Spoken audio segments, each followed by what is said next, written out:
नमस्कार दोस्तों, स्वागत है आप सभी का आपकी अपने YouTube channel Shyam classes study में। आज की इस वीडियो में उत्तर प्रदेश पुलिस परीक्षा में पूछे जाने वाली जीके जीएस के 37 अति महत्वपूर्ण प्रश्नों का प्रैक्टिस सेट लेकर के आया हूं, जो आने वाली यूपी पुलिस परीक्षा के लिए अत्यंत महत्वपूर्ण और रामबाण प्रैक्टिस सेट है। अगर आप सभी लोग यूपी पुलिस एग्जाम की तैयारी दिन रात मेहनत करके कर रहे हैं तो आप लोगों को हमारे इस प्रैक्टिस सेट में कम से कम 37 में से 25 प्रश्न तो सही करने ही होंगे। अगर आप इससे कम प्रश्न सही कर पा रहे हैं तो आप टाइम पास कर रहे हैं, अभी आपको और मेहनत की ज़रूरत है। तो आप लोग डेली प्रैक्टिस सेट लगाइए करिएगा, जिससे आपका जो जीके जीएस में स्कोर है वो अच्छा हो जाएगा।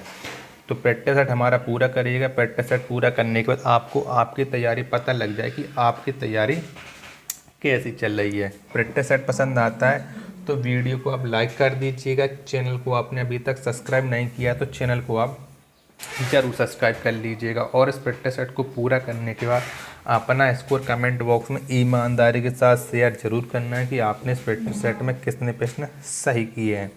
और इस प्रैक्टिस सेट को आप अपने सभी छोटे भाई बहन के पास जरूर शेयर कर देना, जिससे वो भी लोग इस प्रैक्टिस सेट को लगाएं और उन लोगों को भी अपनी तैयारी का पता लग जाए कि उनकी तैयारी यूपी पुलिस परीक्षा के लिए कितनी हुई है। तो चलिए शुरू करते हैं आज का अपना जीके जीएस का प्रैक्टिस सेट नंबर 234। तो पहला क्वेश्चन आपके सामने स्क्रीन पर शो हो रहा है कि गौतम बुद्ध के पिता का नाम क्या था। तो क्या था गौतम बुद्ध के पिता का नाम, ये आपको बताना है। तो गौतम बुद्ध इनके पिता का नाम था शुद्धोधन। क्या शुद्धोधन था गौतम बुद्ध के पिता का नाम। ऑप्शन नंबर सी इसका राइट आंसर हो जाएगा। राष्ट्रीय पोत डिजाइन अनुसंधान केंद्र कहाँ स्थित है। तो कहाँ पर स्थित है राष्ट्रीय पोत डिजाइन अनुसंधान केंद्र। तो ये स्थित है विशाखापट्टनम में। कहाँ? विशाखापट्टनम में। ऑप्शन नंबर डी इसका राइट आंसर हो जाएगा। नेक्स्ट प्रश्न है आपके सामने कि तुलबुल परियोजना किस नदी पर स्थित है। तो कौन सी नदी पर स्थित है तुलबुल परियोजना। तो तुलबुल परियोजना स्थित है झेलम नदी पर। किस पर? झेलम नदी पर। ऑप्शन नंबर सी इसका राइट आंसर हो जाएगा। अगला प्रश्न है आपके सामने कि एमनेस्टी इंटरनेशनल का मुख्यालय कहाँ स्थित है। तो कहाँ पर स्थित है एमनेस्टी इंटरनेशनल का मुख्यालय। तो इसका मुख्यालय लंदन में। कहाँ? लंदन में है। ऑप्शन नंबर ए इसका राइट आंसर हो जाएगा। नेक्स्ट आपके सामने कि जैन तीर्थंकर महावीर का प्रतीक चिन्ह क्या है। तो क्या है जैन तीर्थंकर महावीर स्वामी का प्रतीक चिन्ह। तो इनका प्रतीक चिन्ह सिंह। क्या? सिंह इनका प्रतीक चिन्ह है। ऑप्शन नंबर सी इसका राइट आंसर हो जाएगा। रोवर्स कप का संबंध किस खेल से है। तो किस खेल से है रोवर कप का संबंध, ये बताना है। तो रोवर कप इसका संबंध है फुटबॉल से। किससे? फुटबॉल से है रोवर कप का संबंध। ऑप्शन नंबर बी इसका राइट आंसर हो जाएगा। अगला प्रश्न है आपके सामने कि तानसेन के गुरु के रूप में किसे जाना जाता है। तो किसे जाना जाता है तानसेन के गुरु के रूप में, ये बताना है। तो तानसेन के गुरु के रूप में जाना जाता है स्वामी हरिदास को। किसे? स्वामी हरिदास को तानसेन के गुरु के रूप में जाना जाता है। ऑप्शन नंबर बी इसका राइट आंसर हो जाएगा। किला ए मुबारक के नाम से कौन सा स्मारक प्रसिद्ध है। तो कौन सा स्मारक है जो किला ए मुबारक के नाम से प्रसिद्ध है। तो ये प्रसिद्ध है लाल किला। कौन? लाल किला किला ए मुबारक के नाम से प्रसिद्ध है। ऑप्शन नंबर ए इसका राइट आंसर हो जाएगा। प्रशांत महासागर का चौराहा के उपनाम से किसे जाना जाता है। तो किसे जाना जाता है प्रशांत महासागर का चौराहा के उपनाम से। तो ये जाना जाता है हवाई द्वीप। किसे?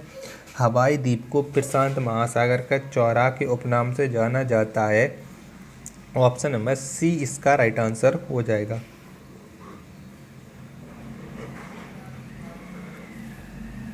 अगला प्रश्न है आपके सामने कि यंग इंडिया नामक पत्रिका का प्रकाशन 1919 में किसने किया था।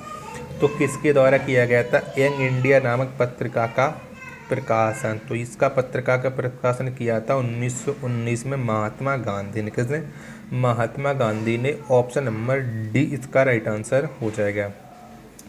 टमाटर में लाल रंग किस कारण होता है? तो किसके कारण होता है टमाटर का रंग लाल, ये आपको बताना है। तो टमाटर का लाल रंग होता है लाइकोपीन के कारण। किसके? लाइकोपीन के कारण टमाटर का रंग लाल होता है। ऑप्शन नंबर बी इसका राइट आंसर हो जाएगा। अगला प्रश्न है आपके सामने कि वायुयान तथा जेट विमान की उड़ानों के लिए कौन सा मंडल उपयुक्त है? तो कौन सा मंडल है जो वायुयान तथा जेट विमानों की उड़ान के लिए उपयुक्त है? तो ये है समताप मंडल। कौन सा? समताप मंडल है। ऑप्शन नंबर डी इसका राइट आंसर हो जाएगा। अगला प्रश्न है आपके सामने गौतम बुद्ध के गृह त्याग का प्रतीक चिन्ह है, तो कौन सा है गौतम बुद्ध के गृह त्याग का प्रतीक चिन्ह? तो इनके प्रतीक चिन्ह है घोड़ा। कौन सा? घोड़ा है गौतम बुद्ध के गृह त्याग का प्रतीक चिन्ह। ऑप्शन नंबर ए इसका राइट आंसर हो जाएगा। अगला प्रश्न है आपके सामने कि न्यायिक पुनरावलोकन का अधिकार किस देश के संविधान से लिया गया है? तो किस देश के संविधान से लिया गया है न्यायिक पुनरावलोकन का अधिकार? तो ये लिया गया यूएसए के संविधान से। किसके? यूएसए के संविधान से। ऑप्शन नंबर सी इसका राइट आंसर हो जाएगा। अगला प्रश्न है आपके सामने कि देव समाज के संस्थापक कौन थे? तो कौन है देव समाज के संस्थापक, ये बताना है। तो देव समाज के संस्थापक हैं शिव नारायण अग्निहोत्री। कौन सा? शिव नारायण अग्निहोत्री, ये देव समाज के संस्थापक हैं। ऑप्शन नंबर ए इसका राइट आंसर हो जाएगा। नेक्स्ट प्रश्न है आपके सामने कि बंगाल में द्वैत शासन की व्यवस्था किसने की थी? तो किसने की थी बंगाल में द्वैत शासन की व्यवस्था? तो ये की थी रॉबर्ट क्लाइव ने। किसने? रॉबर्ट क्लाइव ने बंगाल में द्वैत शासन की व्यवस्था। ऑप्शन नंबर डी इसका राइट आंसर हो जाएगा। नेक्स्ट प्रश्न है आपके सामने कि राष्ट्रीय पोषण संस्थान कहाँ स्थित है? तो कहाँ पर स्थित है राष्ट्रीय पोषण संस्थान? तो राष्ट्रीय पोषण संस्थान स्थित है हैदराबाद में। कहाँ? ये हैदराबाद में स्थित है। ऑप्शन नंबर बी इसका राइट आंसर हो जाएगा। अगला प्रश्न है आपके सामने गौतम बुद्ध के प्रथम गुरु कौन थे? तो कौन थे गौतम बुद्ध के प्रथम गुरु, ये बताना है। तो गौतम बुद्ध इनके प्रथम गुरु थे आलार कलाम। कौन? आलार कलाम, ये गौतम बुद्ध के प्रथम गुरु थे। ऑप्शन नंबर बी इसका राइट आंसर हो जाएगा। महाद्वीपों का निर्माण किस चट्टान से हुआ है? तो कौन सी चट्टानों से हुआ है महाद्वीपों का निर्माण, ये बताना है। तो महाद्वीपों का निर्माण हुआ है ग्रेनाइट चट्टानों से। किस? ग्रेनाइट चट्टानों से। ऑप्शन नंबर ए इसका राइट आंसर हो जाएगा। अगला प्रश्न है आपके सामने कि लोकसभा में कोरम की संख्या कितनी होती है? तो कितनी होती है लोकसभा में कोरम की संख्या? तो ये होती है 1/10। कितनी? 1/10 होती है लोकसभा में कोरम की संख्या। ऑप्शन नंबर डी इसका राइट आंसर हो जाएगा। सांड किस जैन धर्म का प्रतीक चिन्ह है? तो ये किस धर्म का प्रतीक चिन्ह है सांड, ये आपको बताना है। सॉरी, किस धर्म का नहीं, किस जैन तीर्थंकर का प्रतीक चिन्ह है? तो सांड है ऋषभ देव का प्रतीक चिन्ह। किसका? ये सांड है ऋषभ देव का प्रतीक चिन्ह जो जैन धर्म के तीर्थंकर हैं। ऑप्शन नंबर सी इसका राइट आंसर हो जाएगा। अगला प्रश्न है आपके सामने किस अनुच्छेद के तहत आपात स्थिति में मूल अधिकार निलंबित रहता है? तो कौन से अनुच्छेद के तहत आपात स्थिति में मूल अधिकार निलंबित रहता है? तो ये रहती है अनुच्छेद 352 के तहत। किसके? 352 के तहत। ऑप्शन नंबर ए इसका राइट आंसर हो जाएगा। नेक्स्ट है आपके सामने लक्षद्वीप कहाँ स्थित है? तो कहाँ पर स्थित है लक्षद्वीप, ये बताना है। तो लक्षद्वीप स्थित है अरब सागर में। कहाँ? अरब सागर में लक्षद्वीप स्थित है। ऑप्शन नंबर बी इसका राइट आंसर हो जाएगा।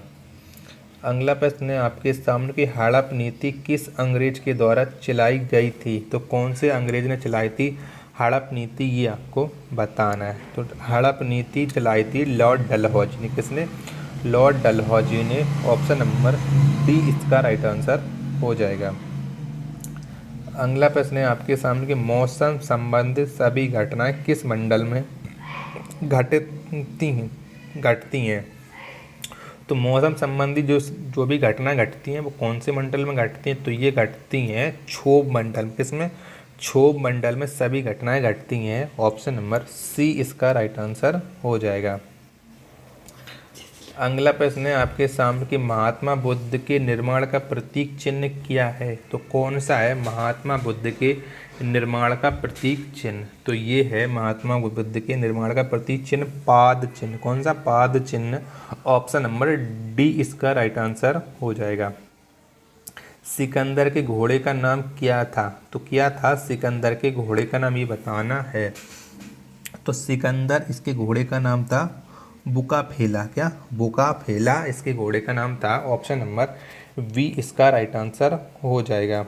नेक्स्ट है आपके सामने प्रार्थना समाज की स्थापना कहाँ हुई थी, तो कहाँ पर हुई थी प्रार्थना समाज की स्थापना? तो प्रार्थना समाज की स्थापना हुई थी मुंबई में। कहाँ? मुंबई में हुई थी। ऑप्शन नंबर ए इसका राइट आंसर हो जाएगा। अगला प्रश्न है आपके सामने कि उच्चतम न्यायालय के न्यायाधीशों को किस निधि से पेंशन दिया जाता है, तो कौन सी निधि से दिया जाता है हाई कोर्ट के न्यायाधीशों को पेंशन? तो इन्हें पेंशन मिलता है संघीय संचित निधि से। किससे? संघीय संचित निधि से हाई कोर्ट के न्यायाधीशों को पेंशन मिलता है। ऑप्शन नंबर सी इसका right answer, option number D इसका राइट आंसर हो जाएगा।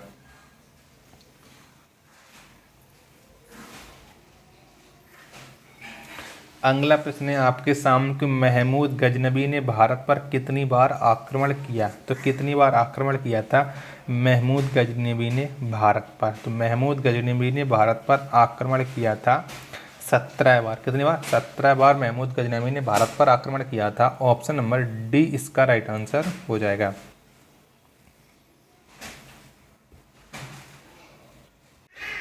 सॉरी, मैं क्वेश्चन नंबर 29 में 29 में आपको गलत बता चुका हूँ। यहाँ पर उच्चतम न्यायालय सुप्रीम कोर्ट को कहते हैं, ना कि हाई कोर्ट को। तो ये आप अपने प्रश्नों में सही कर लीजिएगा। उच्चतम न्यायालय सुप्रीम कोर्ट को कहते हैं, ना कि हाई कोर्ट को। माफी चाहता हूँ, मैं आपको गलत बता चुका हूँ उसके लिए। तो नेक्स्ट है आपके सामने कि भारत के किस राज्य की तट रेखा सबसे लंबी है, तो किस राज्य की तट रेखा सबसे लंबी है? तो ये लंबी है गुजरात राज्य। किसकी? गुजरात राज्य की तट रेखा सबसे लंबी है। ऑप्शन नंबर बी इसका राइट आंसर हो जाएगा।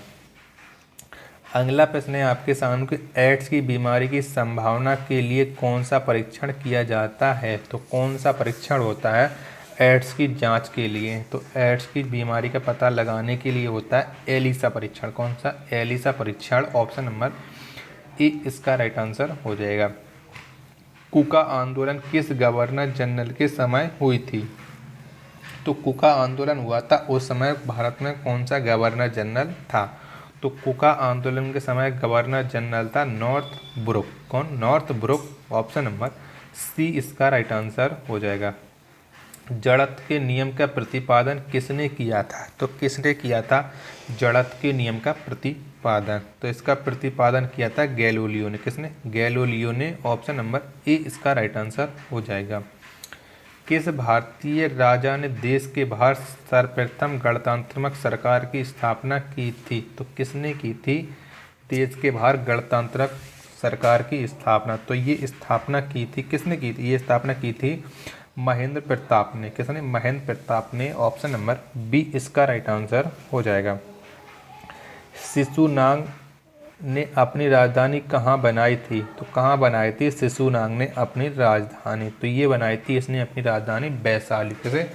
वैशाली को। ऑप्शन नंबर सी इसका राइट आंसर हो जाएगा।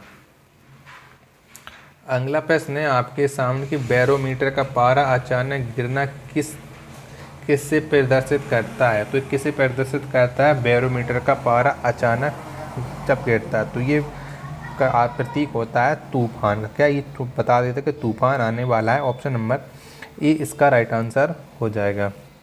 लास्ट प्रश्न है आज के पट्टा सेट का कि स्थायी बंदोबस्त व्यवस्था बंगाल में किसने लागू किया था? तो किसने लागू किया था स्थायी बंदोबस्त को बंगाल में? तो ये लागू किया था लॉर्ड कॉर्नवालिस ने। किसने? लॉर्ड कॉर्नवालिस ने। ऑप्शन नंबर बी इसका राइट आंसर हो जाएगा। तो आप बताएं कि आपने हमारे इस प्रैक्टिस सेट में कितने प्रश्न सही किए और ये प्रैक्टिस सेट आपको कैसा लगा। प्रैक्टिस सेट पसंद आया हो तो वीडियो को आप लाइक कर दीजिएगा। चैनल को आपने अभी तक सब्सक्राइब नहीं किया तो चैनल को आप जरूर सब्सक्राइब कर लीजिएगा। मिलते हैं अपन नेक्स्ट प्रैक्टिस सेट में, तब तक के लिए धन्यवाद। जय हिंद प्यारे साथियों।